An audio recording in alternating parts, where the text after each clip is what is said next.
Bienvenue dans notre bulletin d'information de Magnificat.tv consacré à l'actualité de l'Église. Nous sommes aujourd'hui mercredi 29 octobre 2025. Voici les titres de notre journal.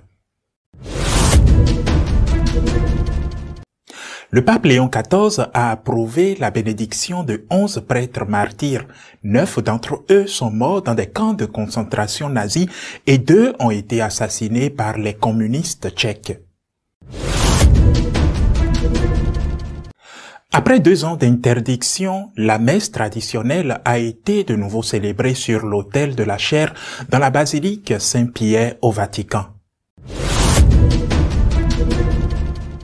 Le cardinal Burke a été utilisé à travers une vidéo réalisée à l'aide de l'intelligence artificielle pour attaquer le pape.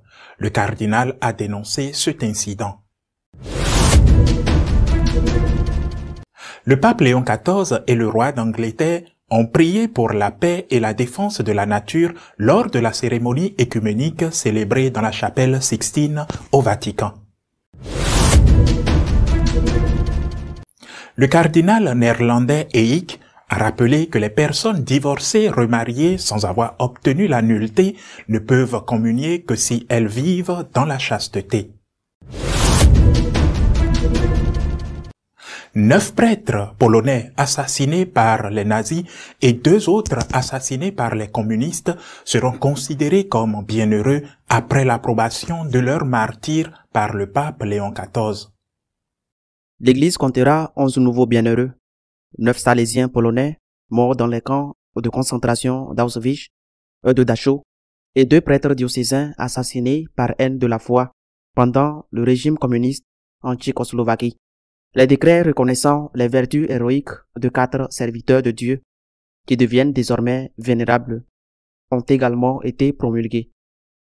Les Salésiens polonais, qui se consacraient à la pastorale et à l'éducation, ont été victimes de la persécution nazie après l'invasion allemande de la Pologne, le 1er septembre 1939, qui s'est acharnée avec une dureté particulière contre l'Église catholique. Ils ont été arrêtés uniquement parce qu'ils étaient prêtres catholiques. Ils ont subi la même haine qui a touché tout le clergé polonais, persécuté et outragé. Dans les camps de concentration, ils ont apporté un réconfort spirituel à leurs compagnons de captivité, et malgré les humiliations et les tortures subies, ils ont continué à manifester leur foi. Ils ont été torturés et assassinés ou sont morts à cause des conditions de détention inhumaines. Conscients que leur travail pastoral était considéré par les nazis comme une forme d'opposition au régime, ils ont continué à exercer leur mission apostolique, fidèles à leur vocation et acceptant sereinement le risque d'être arrêtés, déportés et finalement exécutés. Les prêtres diocésains Jean Bola et Vaclav Derbola du diocèse de Brno ont été assassinés à Jihlava par haine de la foi, en raison de leur zèle pastoral. Ils étaient tous 2 considérés comme dangereux pour le régime communiste qui s'était installé en Tchécoslovaquie en 1948 et qui avait lancé une persécution ouverte contre l'Église. Le père Boula a été pendu le 20 mai 1952 dans la prison de Jihlava. Le père Derbola a été arrêté sous un faux prétexte le 17 juin 1951. Condamné à mort, il a été exécuté le 3 août 1951. Les 2 prêtres ont été trompés et emprisonnés à la suite d'un piège tendu par de faux témoins. Ils ont subi des tortures et des violences qui ont conduit à la manipulation des faits et à la signature forcée de faux aveux. La messe traditionnelle a de nouveau été célébrée au Vatican après 2 ans d'interdiction. Elle a été célébrée par le cardinal Burke à l'autel de la cathédrale Saint-Pierre au Vatican. La messe célébrée à Saint-Pierre fait partie du pèlerinage traditionnaliste qui a chaque année pour destination finale Rome. Le pèlerinage a commencé dans l'après-midi du 24 octobre par les vêpres à la basilique Saint-Laurent hors les murs à Rome, présidé par le cardinal Matteo Zuppi, archevêque de Bologne et président de la conférence épiscopale italienne. Le cardinal Raymond Burke a célébré une messe selon la forme extraordinaire pour des centaines de pèlerins dans la basilique Saint-Pierre le 24 octobre, marquant ainsi le retour à une ancienne coutume suspendue depuis 2022, d'un pèlerinage annuel des catholiques dévoués à l'ancienne liturgie, le pèlerinage Summorum Pontificum. Burke a célébré la messe pontificale solennelle, messe pour un évêque, à l'autel de la chaire pendant le deuxième jour du pèlerinage Summorum Pontificum, qui se déroule du 24 au 26 octobre. La Sainte Messe a été précédée d'une procession depuis la basilique Saint-Celse et Saint-Julien jusqu'à la basilique Saint-Pierre. Le pèlerinage Summorum Pontificum, qui en est à sa 15e édition, conduit les participants au siège du Pierre afin de témoigner de l'attachement qui unit de nombreux fidèles du monde entier à la liturgie traditionnelle, comme l'indique le site web du pèlerinage. En 2023 et 2024, le pèlerinage n'a pas pu obtenir l'autorisation du bureau liturgique de la basilique pour célébrer la messe en latin sur l'autel de la chaire de la basilique Saint-Pierre. Le cardinal Burke a été utilisé pour attaquer le pape à l'aide d'une vidéo créée par l'intelligence artificielle. Le cardinal a dénoncé la manipulation dont il a été victime. Le cardinal Burke a dénoncé les images et vidéos falsifiées qui circulent sur Internet et qui affirme qu'il aurait critiqué les enseignements et le gouvernement du pape Léon XIV. Dans une déclaration vidéo publiée sur les réseaux sociaux le 21 octobre, le cardinal a exprimé son soutien total au Saint-Père et a affirmé que ces vidéos étaient l'œuvre du diable visant à semer la division. Ces vidéos sont des fabrications, des œuvres de tromperie produites par la manipulation technologique de mon image, afin de transmettre des messages que je n'ai jamais prononcés, a déclaré le cardinal Burke.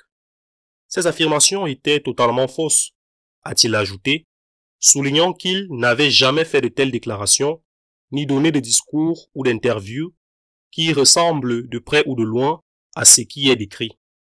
Il a également déclaré publiquement et sans équivoque son obéissance, son amour filial et son respect indéfectible envers le souverain pontife, le pape Léon XIV, vicaire du Christ sur terre. Le préfet émérite du tribunal suprême de la signature apostolique a ajouté que l'unité de l'Église autour du successeur de Saint-Pierre a été voulue par le Seigneur lui-même et est essentielle à l'intégrité de notre foi catholique. Il a exhorté tous les fidèles à prêter attention à l'enseignement authentique du Saint-Père et non aux voies de la division qui déforment la vérité à des fins mondaines et sèment le scandale dans les âmes. Le cardinal américain a exhorté les fidèles à répondre à ces attaques par la foi et la prière. Le cardinal Burke et d'autres dirigeants de l'Église, qui avaient publiquement critiqué certaines des actions du pape François, ont récemment fait l'objet d'attaques de la part de certains commentateurs en ligne qui leur reprochent leur silence face aux paroles et aux actes de Léon XIV, que ces détracteurs considèrent comme une simple continuation du pontificat de François. Pour la première fois depuis la rupture anglicane, le pape et le roi d'Angleterre ont prié ensemble. Cela s'est produit lors d'une cérémonie écuménique célébrée dans la chapelle Sixtine. Le roi Charles III et la reine Camilla du Royaume-Uni se sont rendus au Vatican, où ils ont rencontré le pape Léon XIV pour la première fois depuis près de 500 ans, depuis le schisme provoqué par Henri VIII en 1534. Un pape et un monarque britannique ont participé ensemble à une cérémonie de prière commune. Le programme comprenait une audience privée et une prière œcuménique dans la chapelle Sistine, consacrée à la paix, à la protection de la création et à la défense de l'environnement, présidée par le pape Léon XIV et l'archevêque d'York, Stephen Cotterell, représentant l'église anglicane. À 12h20, la prière œcuménique a eu lieu dans la chapelle Sistine, présidée par le pape Léon XIV et l'archevêque Cotterel. Étant donné que l'archevêque de Canterbury, Sarah Moulari, prendra ses fonctions en janvier 2026, la cérémonie comprenait des chants de psaumes bibliques, des hymnes composés par Saint John Henry Newman, anglican converti au catholicisme, et la lecture du chapitre 8 de la lettre de Saint Paul aux Romains. La prière récitée en anglais et en latin, étant axée sur les thèmes de l'unité chrétienne, de la protection de l'environnement, de la lutte contre la pauvreté et la promotion de la paix internationale. À la fin, le pape et le roi Charles III ont quitté la chapelle en marchant côte à côte. Les personnes divorcées, remariées, sans avoir obtenu l'annulation de leur mariage, ne peuvent recevoir la communion, sauf si elles vivent dans la chasteté, a rappelé le cardinal Eyck. Dans une déclaration, le cardinal néerlandais Eyck a repris la clarté de la Familiaris Consortio et a réaffirmé la nécessité de la cohérence sacramentelle, précisant que les couples divorcés remariés civilement dans une seconde union ne peuvent recevoir la communion dans l'Église que s'ils n'ont pas de relations sexuelles.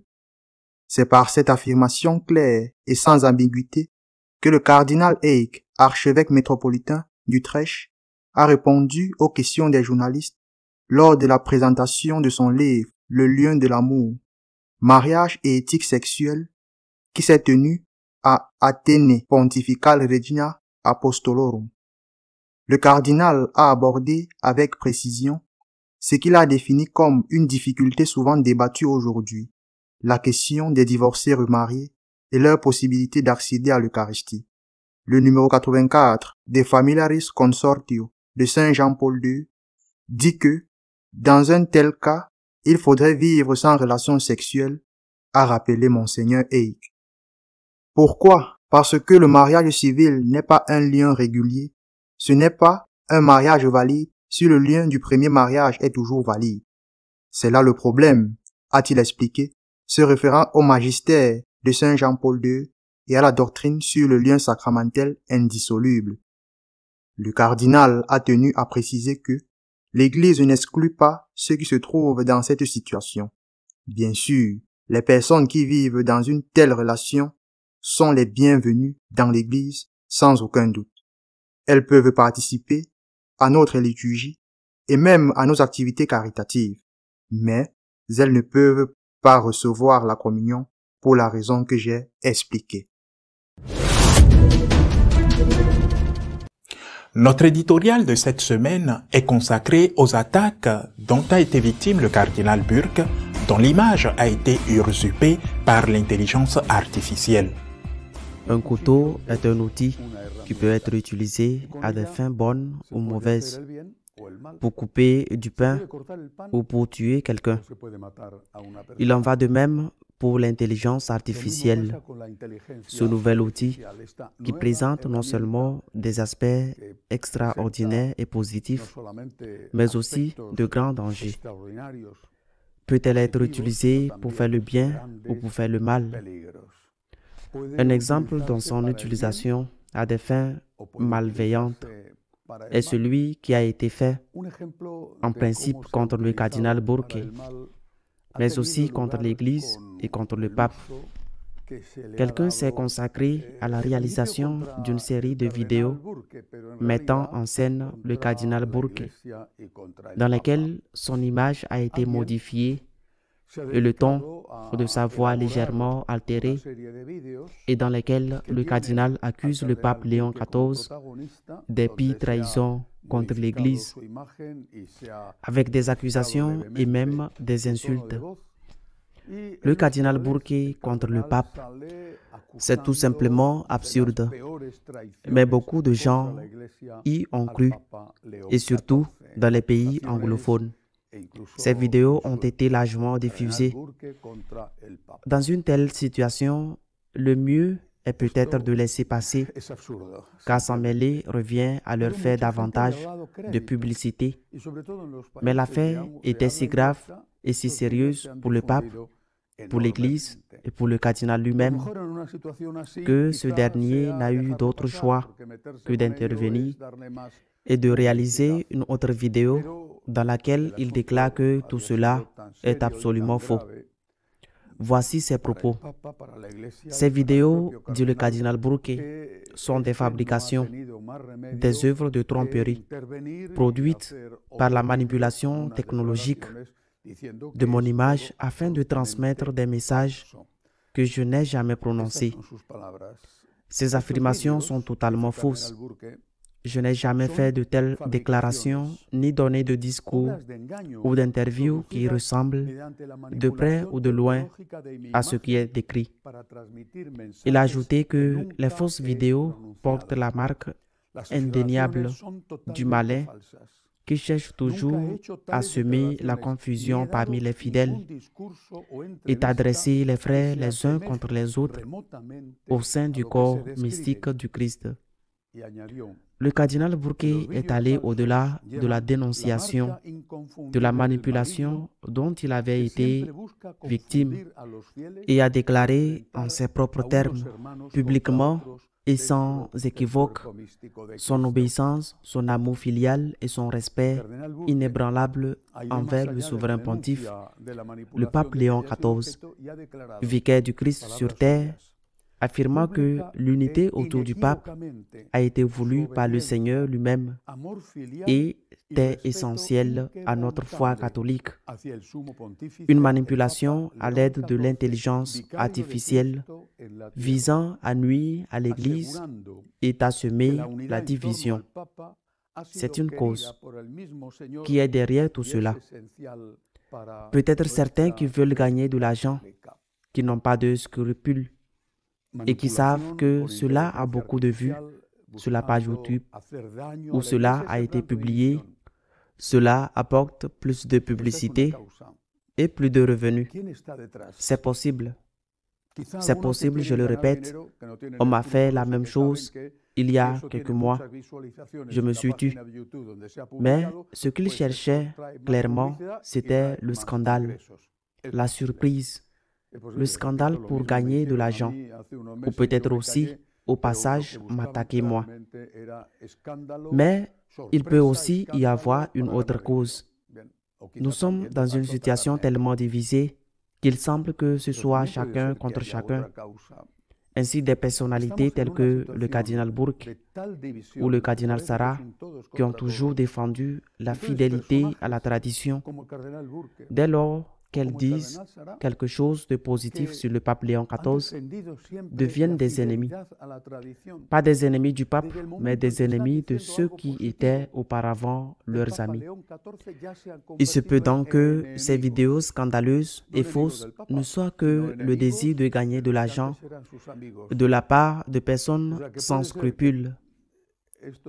Ou peut-être y a-t-il quelqu'un derrière tout cela qui veut nuire à Burke parce qu'il a fait des déclarations de soutien au pape Léon. Il y a quelques jours, le cardinal Sarah a également fait des déclarations en faveur du pape Léon, demandant qu'on lui laisse du temps et disant qu'il faut être compréhensif, car il a des enfants libéraux et des enfants conservateurs.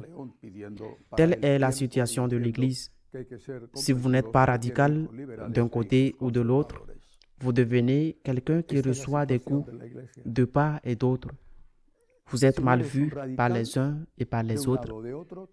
L'important est d'être fidèle à sa propre conscience et d'être fidèle à notre Seigneur Jésus-Christ. Le cardinal Burke, avec un sens chrétien, a demandé des prières pour ceux qui ont réalisé ces vidéos si scandaleuses. Il a demandé des prières. Je pense qu'il faut demander autre chose, et pas seulement à eux, mais à tout le monde. Nous vivons à l'époque des fake news, des fausses informations, et il est indispensable qu'à cette époque, nous fassions tous preuve d'un peu de bon sens et que nous sachions détecter quand quelque chose est vrai ou quand quelque chose est faux, ou du moins peut-être faux. Ce qui sort de l'ordinaire est probablement faux. Une personne qui n'a jamais rien fait et qui soudain apparaît dans une vidéo en train de faire quelque chose, il est très probable que ce soit faux. Je ne dis pas que c'est absolument faux, car tout le monde peut faire un jour quelque chose qu'il n'a jamais fait. Mais il est très probable qu'il s'agisse d'une manipulation. Il est nécessaire d'éduquer les fidèles à cet esprit critique, car la capacité de l'intelligence artificielle est telle que n'importe qui, sur n'importe quel sujet, peut être amené à dire ce que veut le manipulateur qui se cache derrière l'utilisation de ces technologies. Sans cet esprit critique, les scandales seront inévitables. Pourquoi tout cela? Parce que ce qui vient de se passer avec le cardinal Burke est déjà arrivé à d'autres et se reproduira à l'avenir. Prier, oui, mais aussi éduquer à l'esprit critique afin de savoir discerner ce qui est vrai de ce qui est grossier, mensonger, calomnieux. Cela dit, je pense que nous devons également réfléchir à la mesure dans laquelle nous contribuons par l'utilisation de ces moyens de communication à la diffusion de ces calomnies, car derrière tout cela se cache un certain esprit de commérage, de ragot. Vous recevez l'une de ces manipulations et si vous la diffusez, vous en devenez complice. Vous la diffusez parce qu'elles vous ont surpris. Vous la diffusez parce que vous voulez consulter ou vous la diffusez par malveillance. Au fond, par goût du commérage. Regardez ce qu'a dit un tel. Par conséquent, il ne suffit pas de prier, il ne suffit pas d'avoir un esprit critique. Face à ces informations potentiellement fausses, il faut également ne pas collaborer à leur diffusion. Si c'est une chose vérifiée et vraie, c'est différent. Mais en attendant, ce qui est scandaleux et surprenant, en attendant, ne les diffusez pas tant que vous n'êtes pas sûr que c'est vrai, car vous collaborez alors avec ceux qui font le mal et qui n'auraient pas autant de succès sans cet esprit de commérage si répandu, non seulement malheureusement parmi les catholiques pratiquants, mais aussi dans l'humanité en général. Une autre nouvelle de cette semaine a été marquée par le cardinal Parolin, secrétaire d'État. Lors de la présentation d'un rapport sur la liberté religieuse dans le monde et dans l'Église, le cardinal a évoqué la persécution dont sont victimes les chrétiens au Nigeria et l'a replacé dans le contexte d'une lutte pour d'autres causes, celle des bergers contre les agriculteurs. Les bergers Fulani, c'est bien là l'ethnie à laquelle ils appartiennent, et les agriculteurs. Les bergers Fulani sont presque tous les musulmans et influencés par le djihadisme, tandis que parmi les agriculteurs, on trouve aussi bien des chrétiens que des musulmans. Le cardinal Parolin a déclaré que non seulement les musulmans et les catholiques souffrent de la persécution des musulmans Fulani, mais qu'il y a aussi d'autres musulmans, car même s'il ne l'exclut pas, il ne dit pas qu'il n'y a pas de motif religieux, c'est avant tout un motif économique, les bergers contre les agriculteurs, une lutte ancestrale. Un évêque nigérian a répondu au cardinal en disant qu'il y a effectivement des motifs économiques à cette persécution, mais qu'il y a bien plus que cela, selon l'évêque. Même si le conflit n'est pas uniquement religieux, il serait tout aussi simpliste de ne pas reconnaître que la dimension religieuse aggrave considérablement la situation.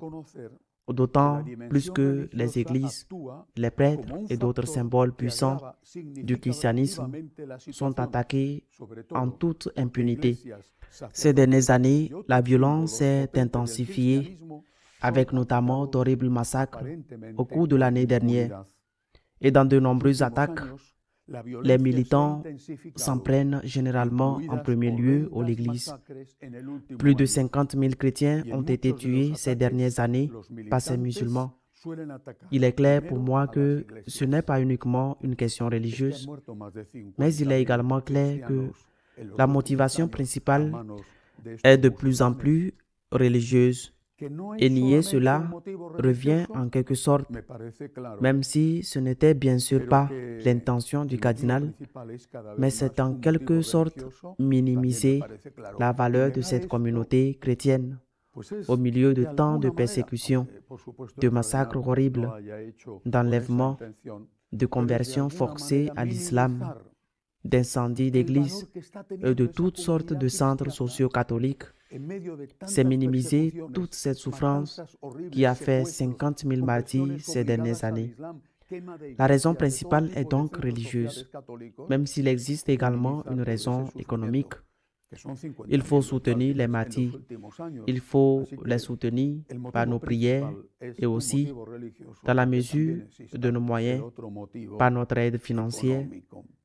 Mais il faut les remercier pour le témoignage courageux qu'ils donnent de notre Seigneur Jésus-Christ dans une situation où ils se sentent sans défense, car le gouvernement musulman n'aide pas les chrétiens comme il le devrait, comme si les chrétiens étaient des citoyens de seconde zone dans leur propre pays. Une autre nouvelle de cette semaine a été la réunion de prière pour la paix et la défense de la nature qui a eu lieu au Vatican entre le pape Léon XIV et les rois d'Angleterre, Charles et son épouse Camilla. Il faut dire certaines choses. Tout d'abord, elle n'a pas eu lieu dans l'église Saint-Pierre, mais dans une chapelle, la chapelle Sixtine, qui, à quelques exceptions près, par exemple lors de certaines cérémonies, tels que les baptêmes, le jour du baptême du Seigneur, ou bien sûr l'élection des papes, n'est pas une chapelle où le Seigneur est présent. En fait, c'est le lieu le plus visité des musées du Vatican. Il ne s'agissait donc pas d'une cérémonie eucharistique, ce qui est important à mes yeux. Et à aucun moment, cette prière n'a remis en cause la foi catholique. Ceux qui critiquent déjà cet événement devraient bien comprendre en quoi il consiste. On a prié pour la paix et pour la nature avec le plus haut représentant théorique, bien sûr, mais il reste le chef de l'Église d'Angleterre, successeur de ce Henri VIII, qui a rompu avec l'Église catholique et qui est finalement une communauté ecclésiale avec laquelle nous avons en commun, par exemple, le baptême. Il s'agit donc d'un acte œcuménique, un acte dans lequel la foi catholique n'a pas été remise en cause et où rien n'a été fait qui puisse donner lieu à une confusion doctrinale ou liturgique. Il faut prier pour la paix et demander au Seigneur de nous donner la sagesse nécessaire pour défendre la nature, qui est l'œuvre qu'il a créée et qu'il nous a confiée. Que cela se fasse ensuite également avec nos frères chrétiens d'autres confessions, tant que la doctrine n'est pas compromise et qu'aucun acte liturgiquement inacceptable n'est accompli. Je ne vois personnellement aucun inconvénient à cela. D'autre part, cet acte liturgique de prière est un geste d'unité, mais d'une unité de plus en plus lointaine. Pourquoi je dis cela? Parce que les anglicans sont déjà plongés dans un schisme interne. 80% d'entre eux ont décidé de rompre avec l'Église mère, l'Église d'Angleterre, dont ils tirent leur nom parce qu'ils ont accepté de nommer une femme archevêque de Canterbury, primat de l'Église d'Angleterre. Et ces 80% d'Anglicans ont dit « Nous ne l'accepterons pas ». Ils sont déterminés à créer leur propre Église et à nommer leur propre primat. C'est un acte d'écuménisme avec une Église à la dérive qui s'éloigne de plus en plus de ses racines catholiques dont elle s'est séparée. Nous vivons une époque complexe. Il faut donc prier. Il faut prier et ne pas être naïf, ni se laisser entraîner par de fausses nouvelles. Il faut prier pour nos ennemis, pour l'unité, pour l'Église et pour le pape. À la semaine prochaine, si Dieu le veut. Si vous souhaitez être au courant de ce qui se passe dans l'Église, vous pouvez le faire à travers notre page d'information magnificat.tv. Nous continuerons à vous tenir informés de ce qui se passe en elle à la semaine prochaine, si Dieu le veut.